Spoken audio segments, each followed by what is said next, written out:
그래서 이제 최근에 주목받고 있는 제3세대 프라이버시는 역감시예요. 역감시. 카운터 서베일런스라는 거죠.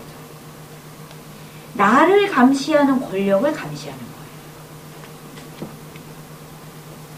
그냥 개인들이 알아서 동의하고 동의하지 않고 개인정보에 대한 권리를 누리세요 라고 얘기를 했더니 그 개인들은 너무나도 약하고 어떤 부당한 처우에도 당할 수밖에 없는, 정말 100번 겨루면 한 99번 질 수밖에 없는 구조라는 거예요. 그래서 이제 그런 경우를 방지하기 위해서 나를 감시하는 권력을 역으로 내가 감시할 수 있는 어떤 메커니즘의 창출, 그런 것들이 굉장히 중요하다. 저는 여기서 이제 정보 공개가 굉장히 개인정보하고 맞닿는 지점이라고 생각을 해요. 프라이버시권을 지키기 위해서, 그리고 나의 개인정보를 보호하기 위해서 중요한 거는 그 프라이버시권과 개인정보가 운용되는 권력의 메커니즘을 내가 이해하고 접근할 수 있어야 된다는 거거든요. 전자주민증이 도입이 된다. 전자주민증은 내 개인정보를 어떻게든 유통을 할 것이다. 근데 그게 어떤 방식으로 유통하는지 나는 궁금하다. 그러면은 과거의 전자주민증이 기술적인 스펙이 어떻게 됐는지 내가 정보공개 청구를 할 수가 있는 거죠. 그래서 이제 정보공개와 개인정보가 이렇게 만나는 건데요. 사실 정부는 개인정보를 이유로 해서 비공개 결정하는 경우가 굉장히 많아요. 이게 이제 2008년도에 그 정보공개 연감인데요. 제가 2010년 거를 찾았더니 아주 엉터리더라고요. 2010년 연감은 이 표가, 그래프가 거의 뭐 거짓말인 것 같았고, 그러면 우리 법은 어떻게 되어 있는지를 좀 보면, 공공기관의 정보공개에 관한 법률에 보면 공공기관이 보유 관리하는 정보는 공개 대상이다. 다만 다음 각 호의 일에 해당하는 정보에 대해서는 공개하지 않을 수 있다.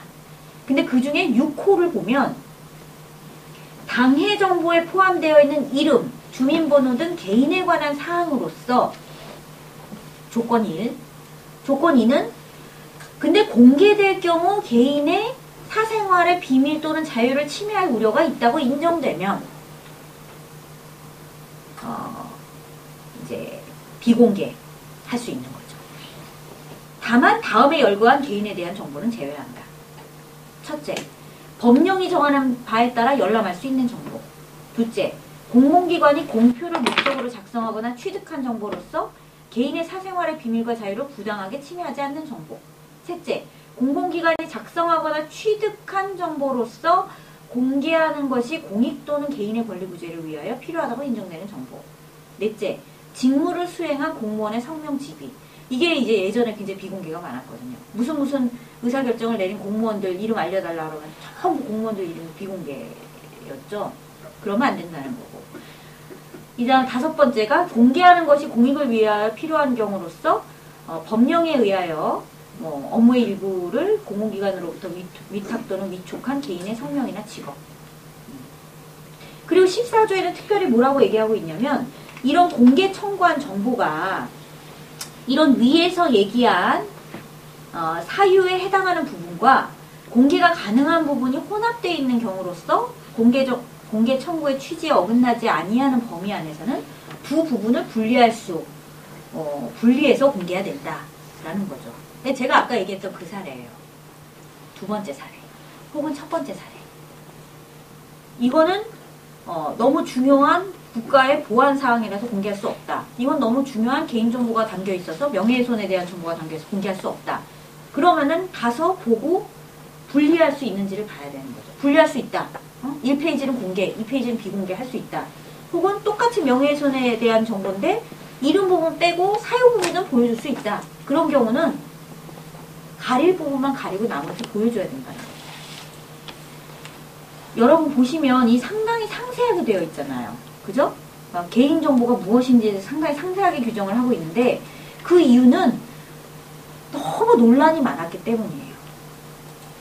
예컨대 이제 과거 자료인데요. 98년, 99년, 2000년을 보시면 이게 이제 당시에 비공개 사유를 명시를 한 건데 개인의 사생활을 침해한 비공개하다는 이유로 비공개되는 게 부존재 다음이에요.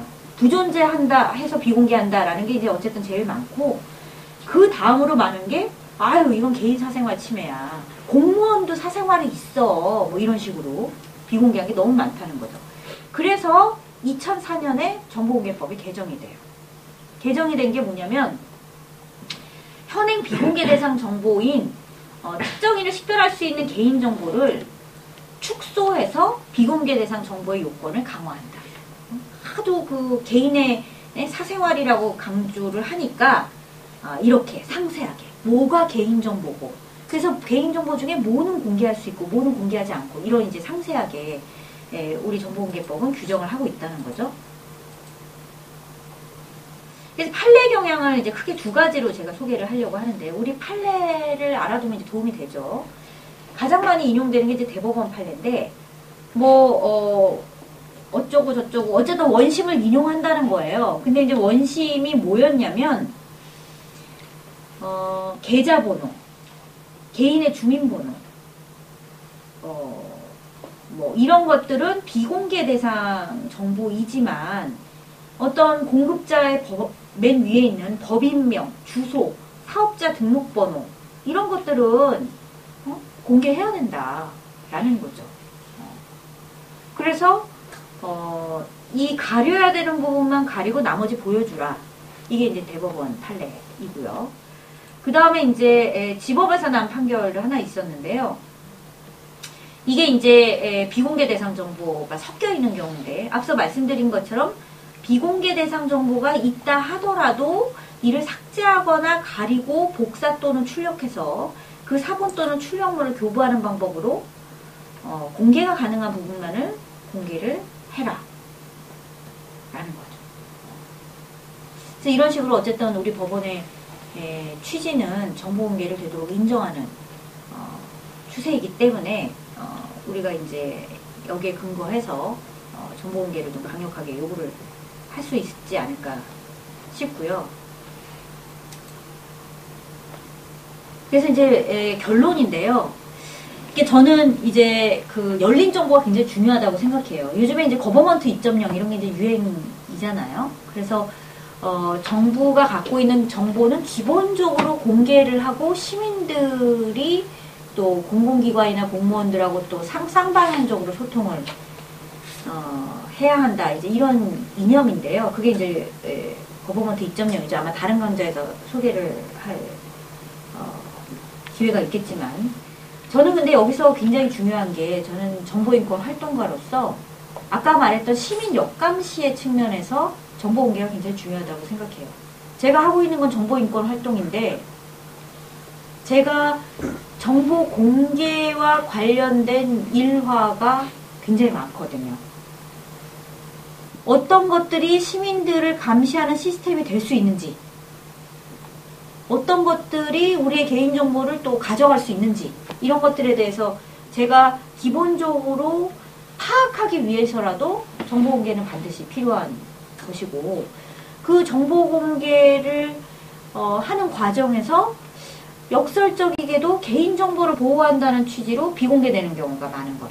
이런 것들은 제가 봐서는 사실은 물론 개인정보는 보호가 돼야 되지만 대다수는 핑계에 불과하고, 우리 법률에서 보장하고 있는 대로 혹은 판례에서 보장하고 있는 대로 상세하게 개인정보를 제외하고 정보 공개가 되는 것이 맞다. 이렇게 이제 생각을 하고 있습니다. 이제를 제가 역감시를 하기 위해서 이런 정보 공개 활동을 많이 하고 있고요. 그런 점에서 이제 정보 인권과 이제 정보 공개가 여기서 만날 수 있지 않을까 싶습니다. 네, 저는 여기까지 하겠습니다. 고맙습니다.